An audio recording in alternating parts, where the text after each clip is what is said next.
Hello, coucou les amis, bonjour, j'espère que ça va très bien chez vous. Si ça va chez vous, c'est que ça va chez moi, par la grâce de Dieu.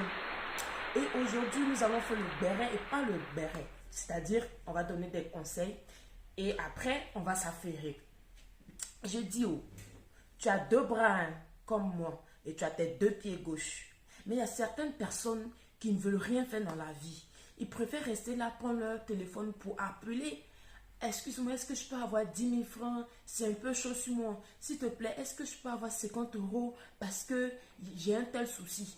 Quand c'est habituel, quand c'est ton quotidien, c'est pas joli à voir. Au passage, tu peux demander un service, mais prendre ça pour ton quotidien, c'est pas joli à voir. Dieu, il a donné l'opportunité à tout le monde, il a donné la chance à tout le monde de travailler. Mais qu'est-ce que toi tu fais de tes bras? Qu'est-ce que tu fais de tes pieds? C'est abusé.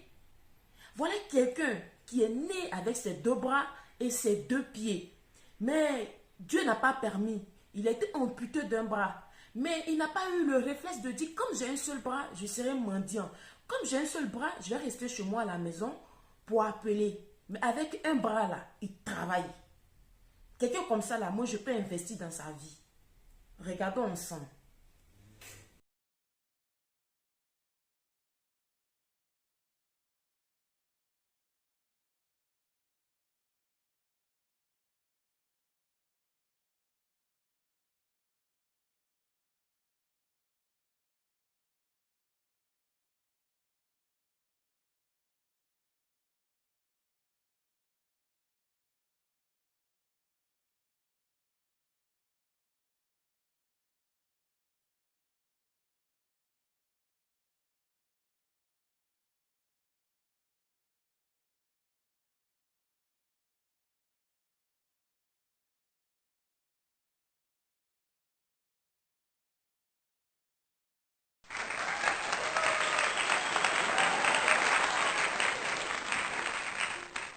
C'est vraiment triste cette histoire. Il y a eu un drame dans le 19e.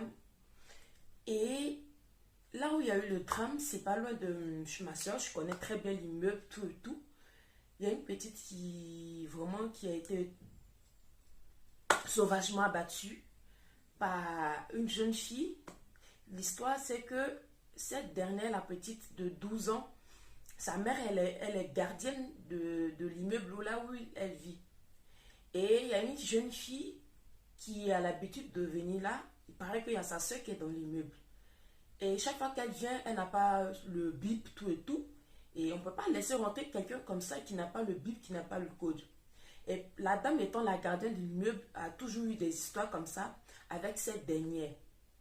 Donc, n'étant pas contente de l'attitude de la gardienne, elle a voulu se venger.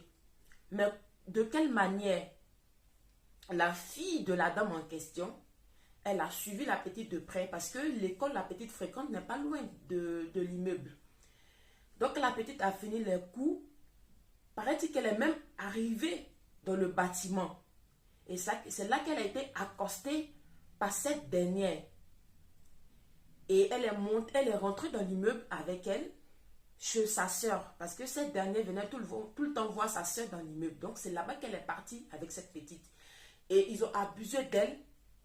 Et après ça, ils ont ôté la vie à cette petite de 12 ans. Et ses parents constatent que la petite n'est pas encore rentrée de l'école, vu que la descente de l'école est passée, l'heure est passée. Puisqu'elle est gardienne d'immeuble, elles sont allées voir dans la caméra, dans la vidéo de surveillance. Ils ont vu que la petite est même arrivée en bas du bâtiment, qui a été accostée par une jeune fille. Là, ils sont rentrés dans une panique. Ils ont dit, ben, c'est que ma fille a été enlevée. Et par là, ils ont directement contacté la police, tout et tout. Et Dieu merci, ils ont pu attraper cette dernière-là. Parce que quand ils ont découpé la petite, ils l'ont mis dans une valise. Donc cette valise que cette jeune fille est en train de trimballer de 24 ans n'a pas pu échapper et ils l'ont attrapée. Donc nous allons tous suivre un peu les vidéos ensemble de la scène, de ce qui s'est passé, tout et tout.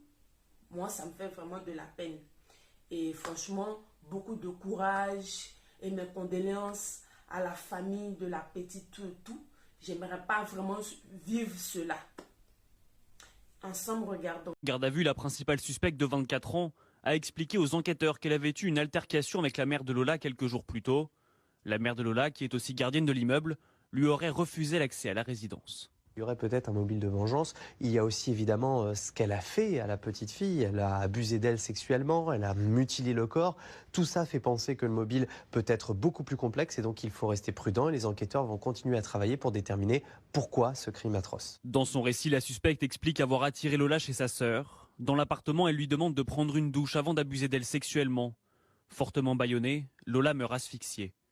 Des coups post-mortem ont aussi été révélés par l'autopsie, notamment des coups de ciseaux dans l'épaule et des coups de couteau dans le cou.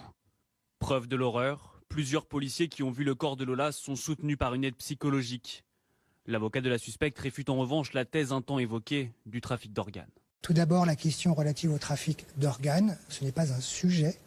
Ça n'a jamais fait partie des débats et je ne doute pas un seul instant que ça n'en fera jamais partie. Et ensuite, la seconde rumeur qui circule consisterait à parler de rituels sur des enfants. Là aussi, c'est n'importe quoi. Ça ne fait pas partie des débats en cause dans le cadre de l'instruction. Il faut donc que ces rumeurs cessent. La suspecte de 24 ans est une ressortissante algérienne et était arrivée légalement sur le sol français en 2016. Elle bénéficiait d'un titre de séjour étudiant qui avait expiré il y a quelques mois.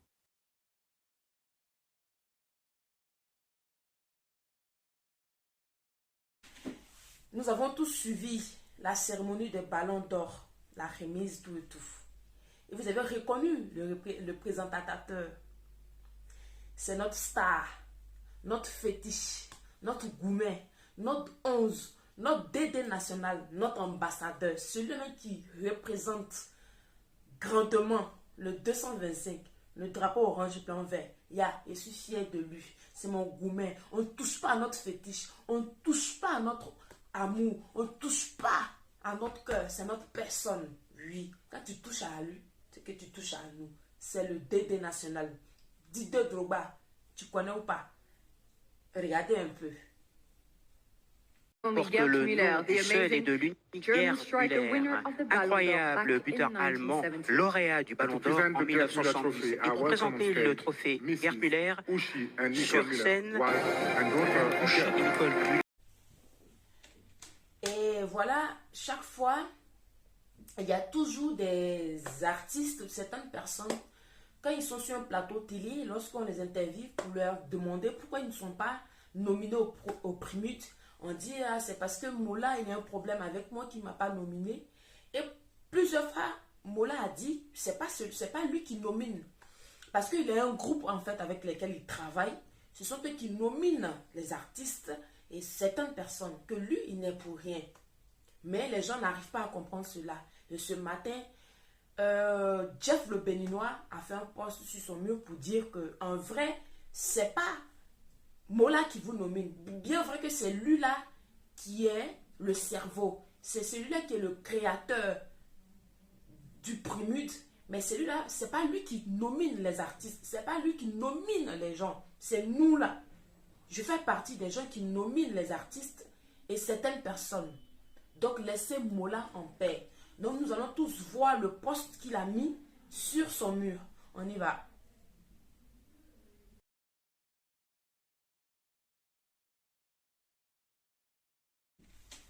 Franchement, ce que moi j'aimerais dire, gardons nos enfants.